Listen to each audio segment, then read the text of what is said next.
Hello guys, my name is Amaan. I'm a legal intern at LEXIS and Company, and I'm pursuing 3 years law for faculty of Lenin University. And the topic of my today's video is some of the features that are of our Indian judiciary, some of the salient features that our Indian judiciary is known for.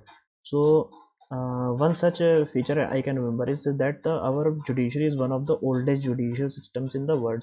So it is one of the most prominent judicial system also. So the basic purpose is to interpret and apply the laws of the land, and it helps in settling disputes between the party amicably. So the doctrine of separation of power gives judiciary independence to interpret laws according to them, and judiciary does not make a statutory laws for the country but interpret and applies the law in the country. So the basic purpose of the judiciary is to only the interpret law and not to make law. But something called judicial activism is also there, in which judges can go beyond this sphere and make some provisions or guidelines. For example, the famous Vishakha case, in which the Supreme Court gave guidelines regarding protection of women at workplace. So this is some of the extrajudicial work that the Indian judiciary carries out. And second is, it is a single and integrated judicial system. So in India there is an integrated and unique judicial system that prevails in the constitution. So Supreme Court is at the top of the integrated hierarchy. After the Supreme Court, there are the high courts at the state level. Under the high court, there is a well organized hierarchy. A hierarchy consists of district court and lower court. So in India there is one setup that enforces both the central and the state laws, and India has an integrated judiciary because India is a federation with a strong center, where the center has more power than the state. So the feature of the integrated judiciary are an individual has a right to appeal to a higher court when he is not satisfied with the decision of the lower court. So the fact that the high court judges are appointed by the president of India is a feature of the integrated judiciary.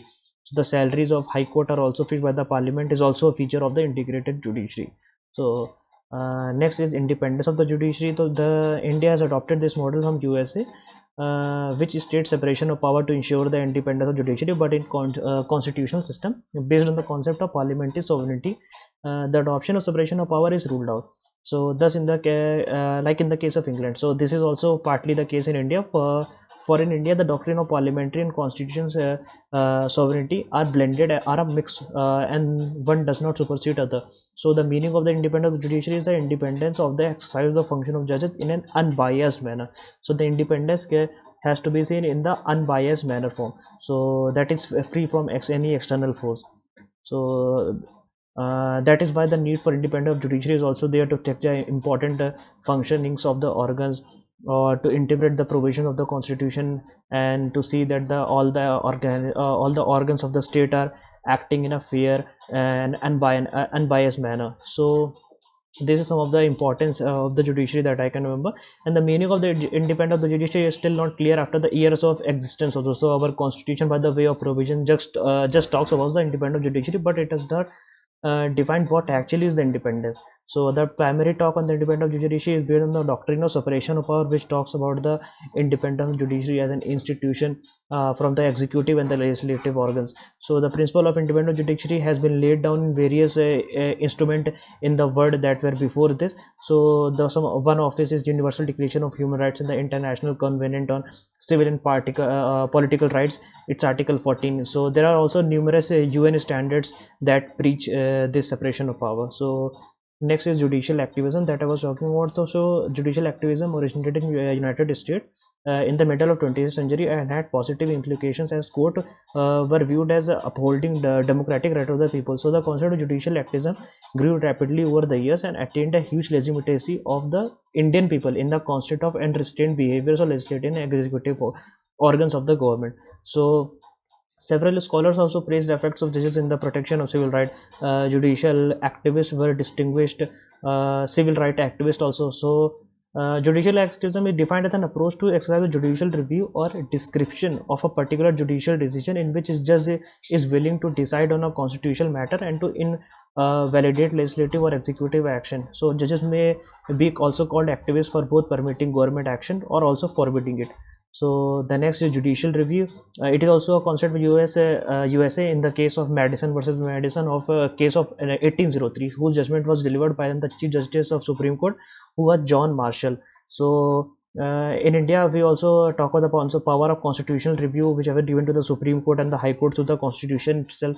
So the Supreme Court of India has declared the judicial review power as a basic structure of the Constitution, so it cannot be removed even by the amendment.